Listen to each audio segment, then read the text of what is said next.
Ayun, so kamusta ulit mga kalapatids guys. Okay, so paggabi na. Ayan o, palubog na yung araw.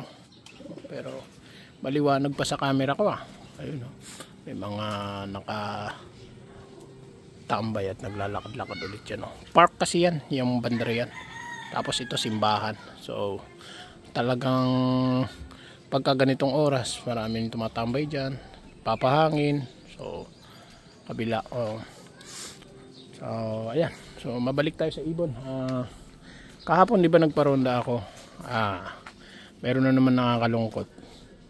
Di ko alam kung nadagit o overfly, pero ang sa akin baka nadakma sa bubungan, kasi yung ibon kong yun hindi yun hindi yun bago. Talagang ko na yun, talagang batcher ko na yung kalapati kong yun. So nakakalungkot lang kasi kahapon di ba 6 ko silang pinaronda, 5 lang ang nakabalik. Alisin na natin tong panungkit nila. Kasi to para maabot ko sila, kaaway-away na naman sila. So yung isa pa sa pinaka favorite ko sa kanila, naalala nyo sa mga nakaraang video ko, yung nagka one eye cold na ginawa kong sample ng netoy, yung checkered na white flight, yun yung nawawala. So batcher ko yun, talagang uuwi at uuwi sa akin yun kung hindi yun nadagit. Kung hindi yun nadagit, uuwi at uuwi yun sa akin. Dalawa lang yan, nasa bubungan kasi nila nung time na yun. Nakatambay sila. So dalawa lang yan, it's either na nadagit or nadakpa o nakuha ng pusa. So sana naman nadagit na lang siguro, tapos inalagaan na lang siguro nung nakadagit. Wala naman na akong planong hanapin pa yun. Sana nga ganun na lang, inalagaan na lang, kasi alam nyo, isa sa mga masakit sa mga gaya kong panser, although hindi pa naman ako ganun ka-eksperto, hindi pa ganun ako katagal sa ngayon na panser ng kalapate, pero isa sa pinakamasakit sa akin yung malaman ko na yung inarbor sa akin na kalapate or kinuha sa akin na kalapate kinatay lang. So alam mo yun, masakit yun, masakit kasi pet namin to hindi lang namin to basta alaga, kaibigan din namin to mga to. So alam mo yun, parang pamilya na rin, pinapakain namin sila, pinapaliguan, inaalagaan. Pag may nagkakasakit, ginagamot. Gaya nito, yan, ginagamot ko yan, tsaka itong nandito, yan. So sa ganito ring karaming ibon, minsan di talaga may iwasan, lalo na pag nagpapalabas tayo, di may iwasan na nagkakaroon sila ng sakit. Anyway, mabalik tayo dun sa nawala. Sana yung nakakuha, wag nyo pong kakainin, wag nyo pong kakatayin. Kung nanonood ka man dito, wag nyo pong kakatayin, please lang. Baka mamaya hindi rin tanggapin ng katawan ninyo, makasama pa sa inyo yung ibon na yan kapag kinain nyo. Kasi kung ano-anong vitamina ang pinapainom ko dyan, kung ano-anong vitamina, gamot ang pinapakain namin dyan. So hindi rin maganda, baka mamaya atakihin ka pa sa puso. Yung mga gamot at vitamina na pinapakain namin dyan, hindi pang tao, pang hayop talaga siya. So alam mo yun, baka mamaya yan hindi rin makaganda sa katawan mo.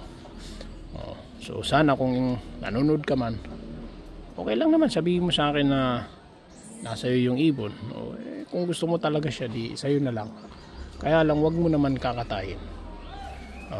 Kung kilala mo man ako personal, or kung kilala mo man ako, nandito ka lang din sa Green Park, pwede kang kumatok sa bahay, bibigyan pa kita ng pangparis mo dyan.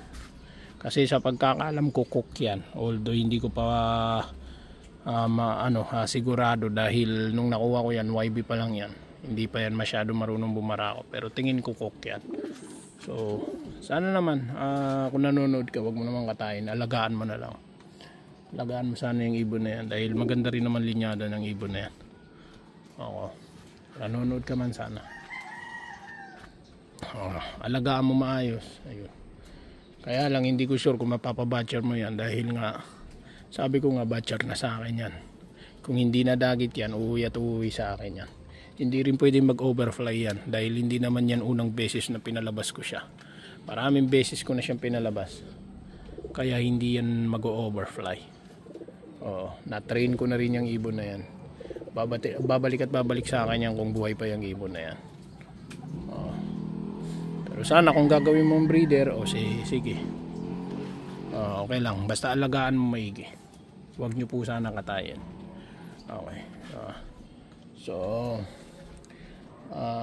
Update ko lang sa mga YB ko na bago. Yung dito nagkabalahibo na. Ang ganda ng balahibo na ito. Nagustuhan ko yung balahibo na nandyan. Naglinis na akong kulungan. Tingnan mo, meron pa rin. Nadumihan na naman. Okay, so maganda. May maganda yung nilabas na kulay nito. Para siyang, ewan ko, checkered grizzle o gray na grizzle. Ewan ko. Ano bang tawag sa mga grizzle na ganyan?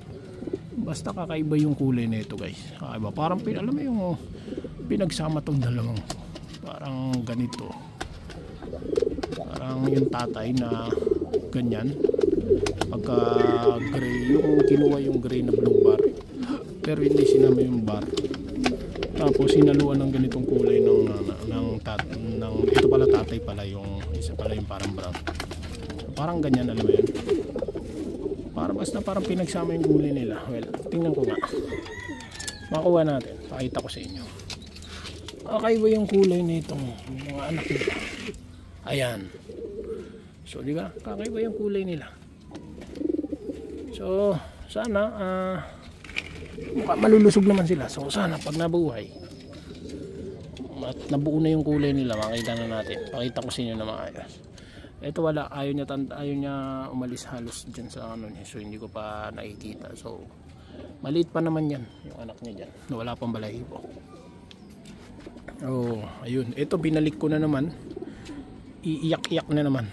Gusto na naman bumalik sa magulang niya. So, binalik ko muna, mamaya ibabalik ko rin sa malaking kulungan. Ito, malapit na to, next week magpipisa na. So, yun lamang po. Maraming salamat po sa mga bago pa lang. Please subscribe na kayo. Malaking bagay po ito sa inyo. Malaking bagay po ito sa akin po. So, maraming salamat po and God bless po sa inyong lahat.